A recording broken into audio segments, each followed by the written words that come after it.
خانہ کعبہ اللہ تبارک و تعالیٰ کا گھر ہے، اور اگر کوئی شخص وہاں جاتا ہے تو دربار مصطفیٰ نبی پاک علیہ الصلوۃ والسلام کے مزار یعنی کہ مسجد نبوی ضرور جایا کرتا ہے۔ پیارے دوستو، مسجد نبوی تمام مسلمانوں کے لیے بہت ہی زیادہ اہمیت کی حامل ہے۔ ہمیں ایک تازہ ترین اطلاع ملی جو کہ یقینی طور پہ بہت ہی زیادہ اداس ہے اور ہمارے دلوں کو بھی اداس کر دینے والی ہے، اور وہ یہ ہے کہ مکہ مکرمہ کے بعد مدینہ منورہ کے اندر بھی مسجد نبوی سے کچھ فاصلے پر ایک ایسی آگ بھڑک اٹھی جس نے آنن فانن بہت ہی زیادہ دھواں مچا دیا۔ ارد گرد موجود تمام لوگ بہت ہی زیادہ پریشان ہو گئے، اور لوگوں میں سے کچھ کو یہ ڈر تھا کہ شاید یہ آگ مسجد نبوی کے اندر تک نہ آ جائے معاذ اللہ، لیکن سول ڈیفنس کے تمام اہلکاروں نے فوری طور پر اپنی تمام تر قوت بروئے کار لاتے ہوئے اس آگ کو بجھا دیا، اور الحمدللہ یہ آگ مدینہ المنورہ کے اس پاک مقام یعنی مسجد نبوی پر کسی بھی قسم سے اثر زائل نہ کر سکی،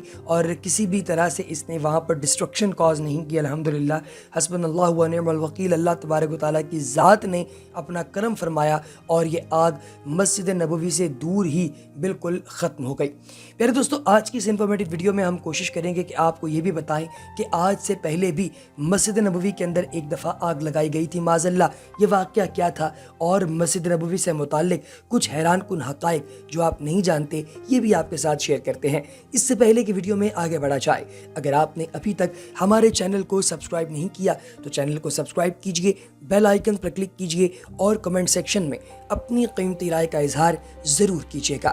پیارے دوستو، بجلی کی سہولت سلطنت عثمانیہ نے عرب جزائر میں متعارف کروائی تھی۔ یہ مسجد نبوی سب سے پہلا مقام تھا جہاں پر یہ سہولت فراہم کی گئی۔ بعض روایات کے مطابق اس سے چند سال قبل ہی سلطان کے استنبول میں واقع محل میں بجلی کی سہولت مہیا کی گئی تھی۔ موجودہ مسجد قدیم شہر سے بھی بڑی موجودہ مسجد نبوی کا رقبہ قدیم مسجد نبوی کے مقابلے میں 100 گنا بڑا ہے، اور یہ مسلسل توسیع کا نتیجہ ہے۔ اس کا مطلب یہ ہے کہ یہ مسجد پورے قدیم شہر مدینہ میں پھیلی ہوئی ہے۔ اس بات کا اندازہ ایسے بھی لگایا جا سکتا ہے کہ مقبول ترین قبرستان جنت البقیع پہلے مدینہ شہر کے اطراف میں واقع تھا، لیکن اب اس کی سرحد مسجد نبوی سے ملحقہ ہے۔ خالی قبر حضرت عائشہ صدیقہ رضی اللہ تعالیٰ عنہا کے حجرہ مبارک میں موجود نبی پاک علیہ الصلوۃ والسلام، حضرت ابو بکر صدیق رضی اللہ تعالیٰ عنہ اور حضرت عمر رضی اللہ تعالیٰ عنہ کی قبور کے ساتھ ہی ایک خالی جگہ بھی موجود ہے۔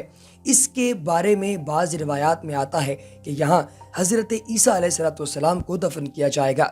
پیارے دوستو، ماضی میں قدیم مسجد نبوی کا زیادہ تر حصہ آگ کا شکار بن چکا ہے۔ یہ آگ بہت وسیع پیمانے پر پھیلی تھی اور کافی تباہی ہوئی تھی، یہاں تک کہ مسجد نبوی کی چھت اور دیواریں بھی اس کی لپیٹ میں آ گئی تھیں۔ کوئی گنبد نہیں تھا۔ نبی اکرم صلی اللہ علیہ وآلہ وسلم کے وصال کے 650 سال بعد تک روضہ مبارک کے اوپر کوئی گنبد موجود نہیں تھا۔ پہلی بار 1279 میں مملوک سلطان نے یہاں گنبد تعمیر کروایا جو لکڑی سے تیار کردہ تھا۔ اب یہاں 2 گنبد ہیں، جن میں سے ایک اندر کی جانب ہے۔ مختلف رنگ اس طویل عرصے کے دوران گنبد کو متعدد بار مختلف رنگوں سے آراستہ کیا گیا ہے۔ ایک بار اسے سفید رنگ میں بھی ڈھالا گیا، اور یہ گنبد طویل عرصے سے جو ہے وہ جامنی رنگ سے آراستہ رہا۔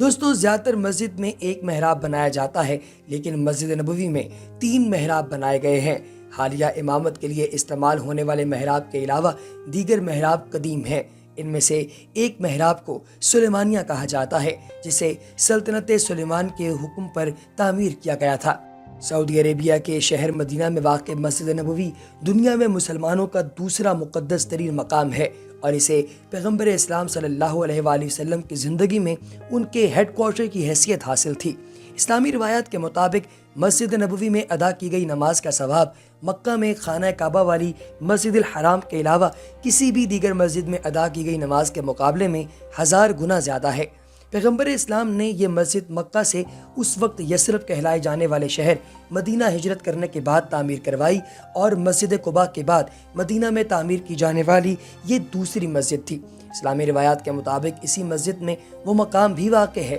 جسے ریاض الجنہ یا جنت کے باغوں میں سے ایک باغ کہا جاتا ہے۔ صحیح بخاری میں ابو ہریرہ رضی اللہ تعالیٰ عنہ سے منسوب ایک حدیث کے مطابق پیغمبر اسلام صلی اللہ علیہ وآلہ وسلم نے کہا تھا کہ میرے گھر اور مسجد نبوی کے ممبر کے درمیان ایک جگہ جنت کے باغ کا ٹکڑا ہے۔ 1400 برس سے زیادہ قدیم مسجد آج وسعت پاتے پاتے قدیم مدینہ شہر کی حدود سے باہر پھیل گئی ہے، اور وہ سارا علاقہ جو اسلام کے ابتدائی دور کا شاہد ہے اب اس کا حصہ بن چکا ہے۔ اس علاقے میں اسلام کے ابتدائی دور کی ہزاروں نشانیاں موجود تھیں، جیسا کہ روضہ رسول صلی اللہ علیہ وآلہ وسلم، جہاں 2 صحابہ حضرت ابوبکر اور حضرت عمر فاروق دفن ہیں، پیغمبر اسلام کی اہلیہ حضرت عائشہ صدیقہ سلام اللہ علیہا کا حجرہ، پیغمبر اسلام کی دیگر بیویوں کے مکانات گزشتہ صدیوں میں مسجد کو دی جانے والی وسعت کے نتیجے میں اب اس کے اندر آ گئے ہیں۔ سن 1441 برس قبل یہ مسجد پیغمبر اسلام کے گھر سے متصل جگہ پر 632 عیسوی میں تعمیر کی گئی تھی،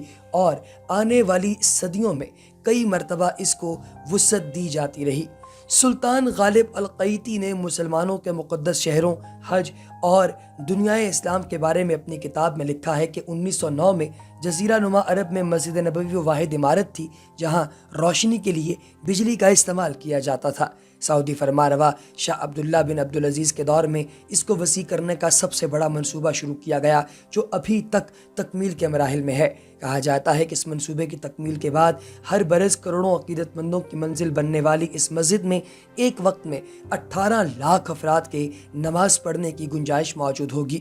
عصر حاضر کی اسلامی فکر کے ایک ماہنامہ رسالے میں مسجد نبوی کی تاریخ اور گنبد خضرا کے عنوان سے شائع ہونے والے ایک مضمون میں ظفر بنگش لکھتے ہیں کہ ابتدا میں مسجد نبوی کا رقبہ صرف 98 × 115 فٹ تھا، تاہم آنے والے ادوار میں مسجد کو کئی مرتبہ وسعت دی گئی تاکہ دنیا بھر سے آنے والے لوگوں، خاص طور پر حجاج کرام کے لیے ایک وقت میں نماز ادا کرنے کی زیادہ سے زیادہ گنجائش پیدا کی جا سکے۔ خیال رہے کہ یہ مسجد مسلمانوں کے لیے ان جو 3 مقدس ترین مقامات میں سے ایک ہے جہاں ثواب حاصل کرنے کی غرض سے طویل سفر کی اجازت ہے۔ ڈاکٹر شفیق عمر نے اپنے ایک تحقیقی مقالے میں تحریر کیا ہے کہ اپنے ابتدائی رقبے کے لحاظ سے یہ مسجد اب 100 گنا بڑی ہے اور تقریباً پورے شہر جو قدیم شہر ہے یثرب والا، وہاں پر پھیلی ہوئی ہے۔ پروفیسر صاحب یہ بھی کہتے ہیں کہ مسجد کی بیرونی دیوار اب جنت البقیع کے قبرستان سے مل گئی ہے، جیسا کہ میں نے پہلے ذکر کیا۔